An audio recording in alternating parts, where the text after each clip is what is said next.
A woman came to me a few years ago with a closet full of genuinely good clothes, and she looked tired, standing in every single one of them. Nothing was wrong with the pieces, nothing was cheap, nothing was old, nothing didn't fit. The problem was smaller than that, and it took 20 minutes to find. The colors were sitting next to each other wrong. That was the whole thing. And once we moved them around, not bought anything, just moved them, she stood in front of the mirror and didn't recognize herself for a second. That is what I want to give you today. 10 rules, not styles, not trends, not a color wheel you have to memorize or carry around in your handbag.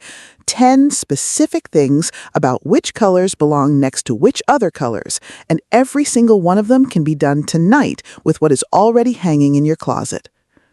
Here is what I need you to sit with before we start. Most of what you were taught about color was taught to you decades ago by someone who was teaching you to be safe, not to look rich. Safe and rich are not the same instruction, and by the end of this, you will understand exactly where they split apart. I am going to tell you which rules to keep, which ones to break immediately, and 2 things almost nobody talks about that will do more for how young and awake your face looks than anything you could buy. Stay through to the end, because rule number 10 is the one that changes the most, and it has nothing to do with your clothes at all. It has to do with your own skin, and once you see it, you will understand why certain colors have been quietly working against your face for years without you ever knowing why, no matter how carefully you followed every other rule you were ever taught. Let's begin. Rule 1. 2 deeps together. Somebody taught you to break up a dark color with a light one. Navy trousers, white blouse, black skirt, cream top. Break it up, they said, and you have been breaking it up ever since, and your closet has gone flat, and nobody has told you why. Here is why. A light color sitting next to a dark one draws a hard line straight across your body. Stand in front of a mirror in a white blouse over dark trousers and watch where your own eye goes. It goes to your waist, and it stops there every time. That line lands at the widest part of you, and then it announces it. Now put 2 deep colors together instead. Navy with burgundy, olive with chocolate, deep red with espresso brown, emerald with navy, which feels wrong until you try it, and then you can't unsee how right it is. The hard line disappears. Your eye runs from your shoulder to your shoe without hitting a wall, and the fabric itself starts to look heavier, richer, more expensive than it did a minute ago. Same trousers, same body, nothing bought.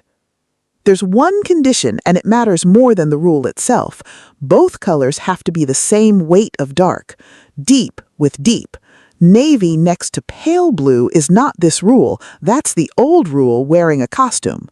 Hold the 2 pieces up, and if one of them is obviously the lighter one, you're back where you started. Try this tonight.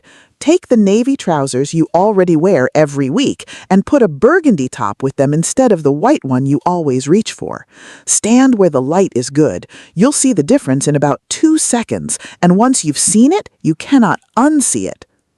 A woman I dressed for years owned a burgundy jumper she wore maybe twice a winter, always with cream underneath, always feeling like it was somehow too much for a Tuesday. We put it with her navy trousers instead of the cream skirt she usually paired it with, and she stood in front of the mirror for a long moment before she said, "That's a completely different jumper." It wasn't. It had simply stopped shouting on its own because it finally had a partner the same depth as itself standing next to it. Rule 2. The black habit. Black is not the problem. What sits next to it is, and what's happened to it while you weren't looking is the part nobody has told you. Go find the black trousers you've had for 10 years and lay them next to something black you bought this year. They are not the same color anymore. The old pair has gone gray, a dusty film across it that no amount of washing removes. That, not the cut, not what you paid for it, is what makes an outfit read as cheap. Faded black, worn like it's still black. Hold your black pieces up to daylight, not lamplight, and check the ones you wear most, because those are the ones doing the most fading. If it reads gray, it's finished, however good it once was. Retire it. Then the second half of this rule. Stop putting black next to navy, next to brown, next to emerald. Two dark colors that are not the same dark look like a mistake in a photograph, not a decision, and you can see the clash from across a room. Black wants a warm neutral beside it. Black with camel, black with cream, black with a soft bone white. And if you want the whole outfit to lift and look less heavy on you, take black away from your face entirely. Keep it below the waist where it does its quiet structural work and put something warmer up where the light actually hits your skin. Rule 3. Print is a color. You own something in leopard, you wear it with black, it looks cheap, and somewhere along the way you quietly decided leopard just isn't for you anymore. Leopard is not a pattern, it's a color, and that color is brown. Look at the actual print for a second, past the spots. Tan, caramel, dark brown, a thin outline holding it together. There is no black in it worth speaking of. So when you set it against black trousers, you're asking a brown thing to partner with a color it has nothing in common with, and it comes out looking like a costume instead of a coat. Treat it as brown and give it what brown loves. Leopard with rust, leopard with camel, leopard with dark denim, leopard with cream. Every one of those reads as intentional, and not one of them is a stretch. Rust is the one almost nobody tries, and it's the outfit people stop you to ask about. Camel is the safe entry point. Dark denim is the one you wear to run errands and still look like you thought about it. This rule isn't only about leopard. A floral is whichever color there's the most of in it.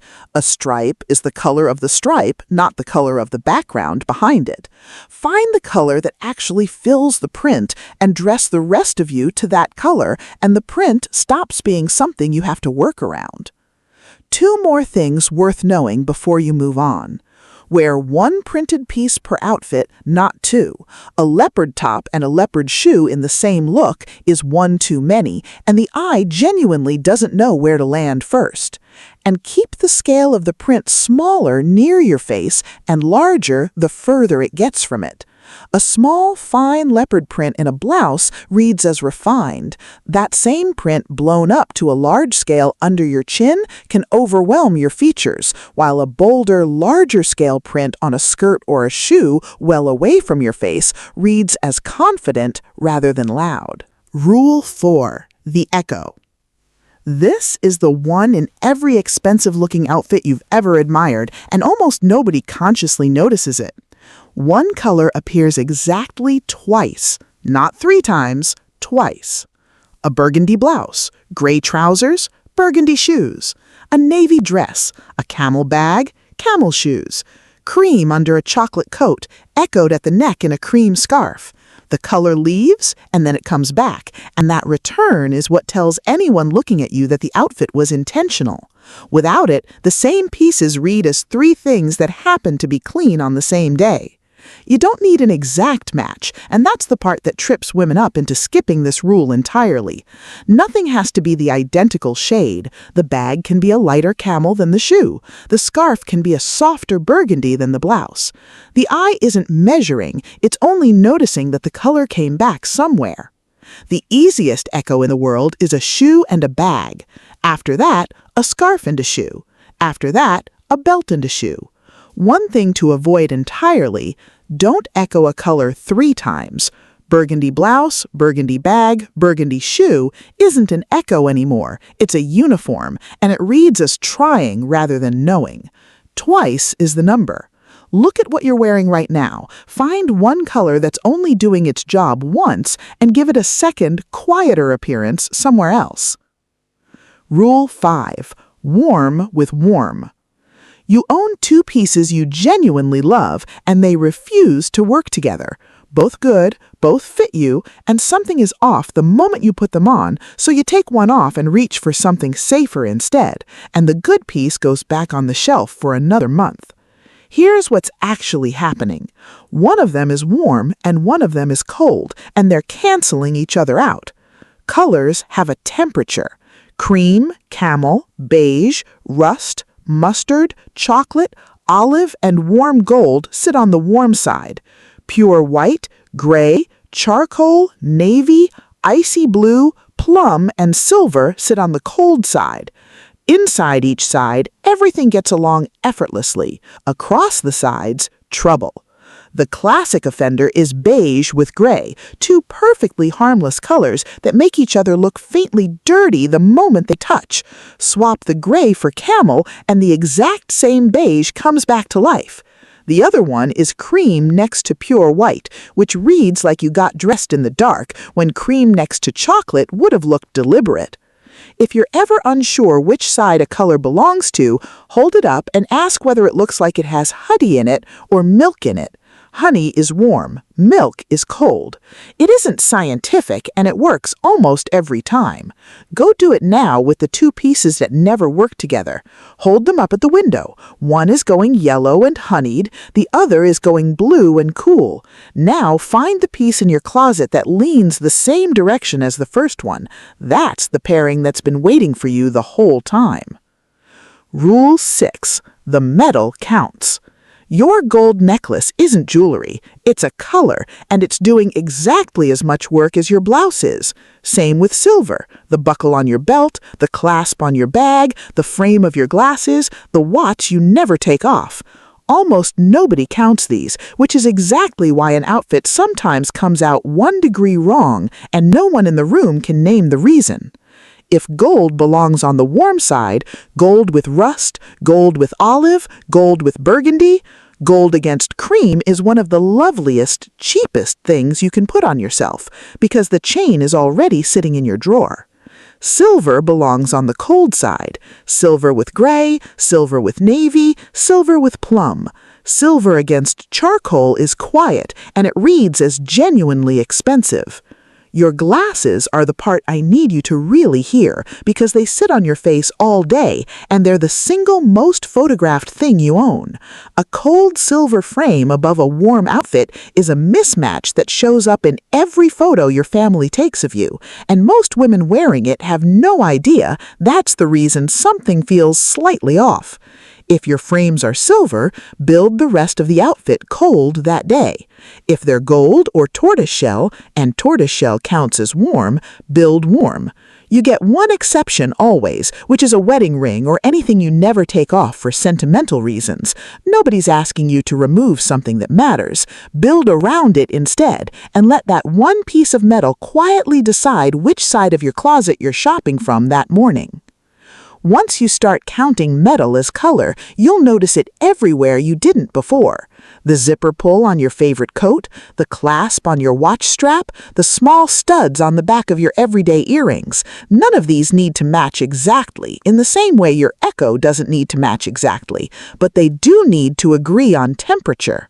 A single stray cold silver detail buried in an already warm outfit rarely ruins anything on its own, but string 3 or 4 of them without noticing, and you'll feel that same unnamed something's off sensation that sends most women reaching for an entirely different outfit instead of simply swapping one small piece of metal. Rule 7. Tone on tone. This is the rule that makes you look taller and costs nothing. Take one color, wear it in 2 depths, top and bottom. Chocolate with beige, olive with mustard, navy with icy blue, charcoal with soft gray, camel with cream. The eye reads the whole outfit as one long column instead of 2 separate blocks, and a column always reads longer than a stack. Watch what happens at your waist specifically. In a contrasting outfit, your waist becomes a border, a full stop, a place where everyone's eye is told plainly that one thing ends and another begins. In tone on tone, there's no border at all, just a gentle change in depth, the way a wall shifts where the light hits it, and the line simply keeps traveling. 2 details and you'll get this right immediately. Put the deeper shade on the bottom and the lighter one on top 9 times out of 10, and carry the idea all the way into your shoe. A brown shoe under a beige trouser keeps the column running to the floor. A black shoe chops it off 2 inches above the ground and undoes everything you just built above it. This is also, quietly, why a camel coat over a cream sweater and camel trousers looks expensive on absolutely everyone who owns one. It's the whole rule worn as one outfit. Rule 8. 2 colors, not 5. You now know 7 rules, and there's one habit that will quietly cancel every single one of them if you let it. Count the colors on you right now. Blouse, trousers, shoes, bag, scarf, coat. If the answer is 4 or 5, nothing above can rescue the outfit. No woman who reads as expensive is wearing more than 2 colors at once.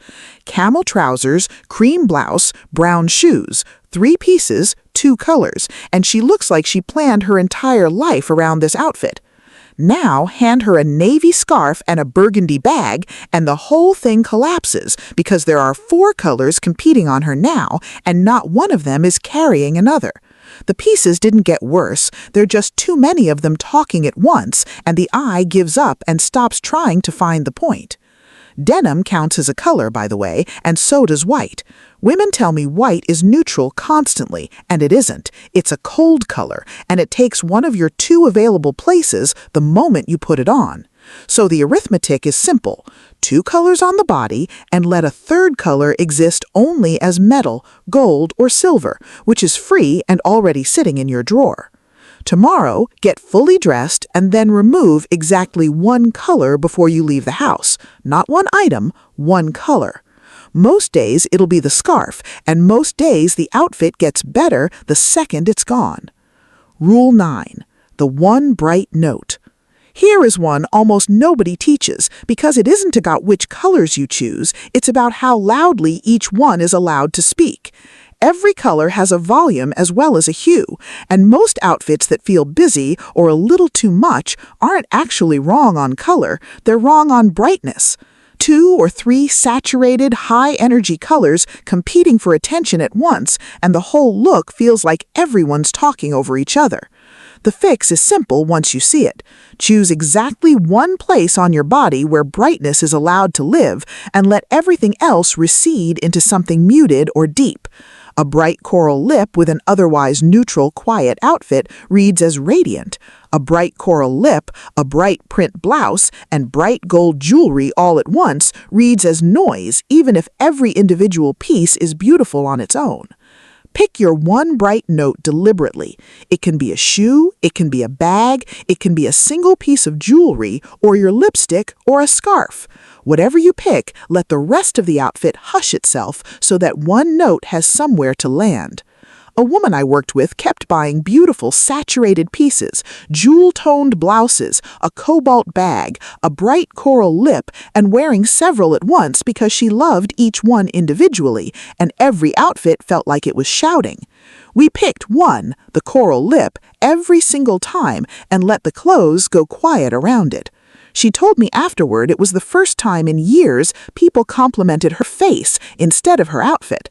That's what this rule actually does. It sends the brightness to your face on purpose instead of scattering it across your whole body, where it competes with you instead of for you.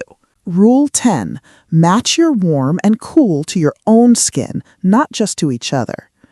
This is the one I promised you at the beginning, and it's different from every rule before it, because it isn't about the clothes talking to each other, it's about the clothes talking to your face. And this is the rule that actually controls how young and awake you look more than any other single decision in your closet.